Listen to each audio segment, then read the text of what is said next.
Now to the ACORN trial. That's right, the ACORN trial. Prosecutors in Nevada this coming week will hold a preliminary hearing in the case there, the first time that ACORN itself has faced criminal charges in relation to voter registration fraud. An ACORN official, Christopher Edwards, has flipped, and he is cooperating with the Nevada authorities, with the Attorney General. He will testify against ACORN and another former official. This as ACORN appoints a former Massachusetts Attorney General to investigate its practices. And Senate Republicans release a report accusing ACORN of using money that was supposed to go to poor people instead for liberal political purposes. Joining us now is the senior editor of the Capital Research Center, Matthew Vadum. Matthew, good to see you on this Sunday morning.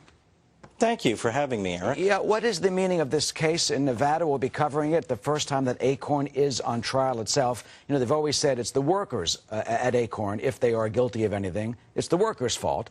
But this time, ACORN is being held accountable by the Attorney General of Nevada.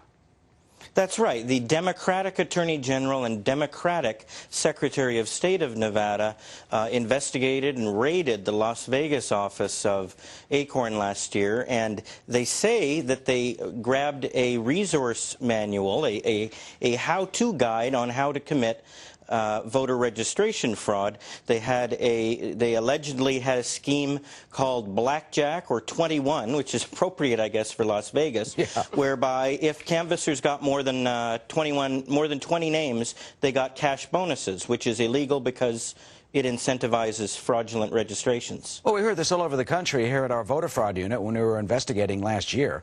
Constantly, we went to Board of Elections officials around this country, and we saw these fake ACORN registrations that ACORN by law has to submit. And when the cases came up, ACORN would always say, well, it's the workers who did it. It's not us. We don't have a quota. Yet the workers, in some testimony, have said that there was a quota, that they were afraid they were going to be fired by ACORN if they didn't come in with, what, like, 15 or 20 new voter registrations at the end of the day. Right. There's a very permissive culture within senior management at ACORN, and they encourage and or turn a blind eye to this sort of thing. But Bertha Lewis says they've cleaned it up. Bertha Lewis, who's been the CEO for about a year now, was on Fox News Sunday last week. She says they have high standards. They fired those people in the videos, except for 2, because they didn't fulfill the standards of ACORN. They claim that they are doing what they should do to try and make sure there are ethical standards and that no one breaks the law at ACORN.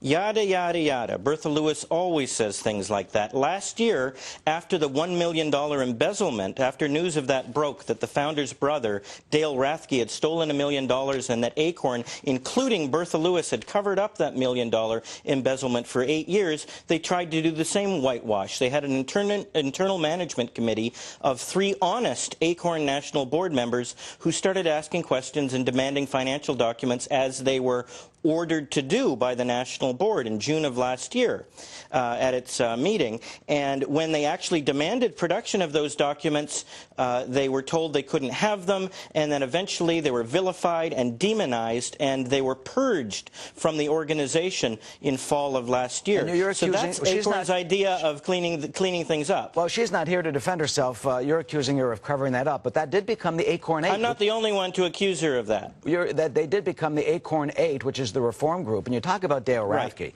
There's a report this morning in the papers that say that he spent money at Gucci, at Neiman Marcus. He had a dinner at Le Coq Basque, which was one of the most fanciest restaurants in New York, for $700.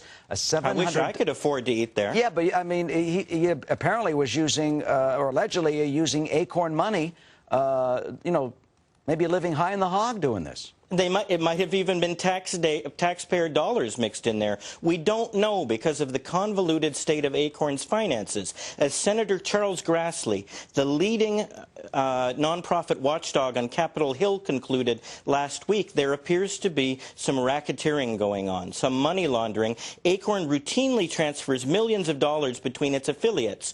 The most egregious example I found in my research at Capital Research Center last year was ACORN affiliate American Institute Institute for Social Justice wrote a check for almost $5 million to the lead ACORN entity, because ACORN is a network of hundreds of nonprofit affiliates. $5 million. Now, what other kind of organization transfers millions of dollars from one branch to another without explaining what's really going on? Very suspicious, and Senator Grassley is asking questions about that, and it's long overdue. Well, there may be hearings if John Conyers accepts that, and Gerald Nadler of New York, and ACORN says that what it has done is legal, and Bertha Lewis says they have applied to all laws. This is the question. Well, with something as suspicious as that, Eric, the burden is on them to explain what went on. Okay. It's very, very suspicious. All right, Matthew Vadum, we're out of time, and certainly this will be part of potential hearings or more investigations, and the trial in Nevada starts this week. Thank you, Matthew.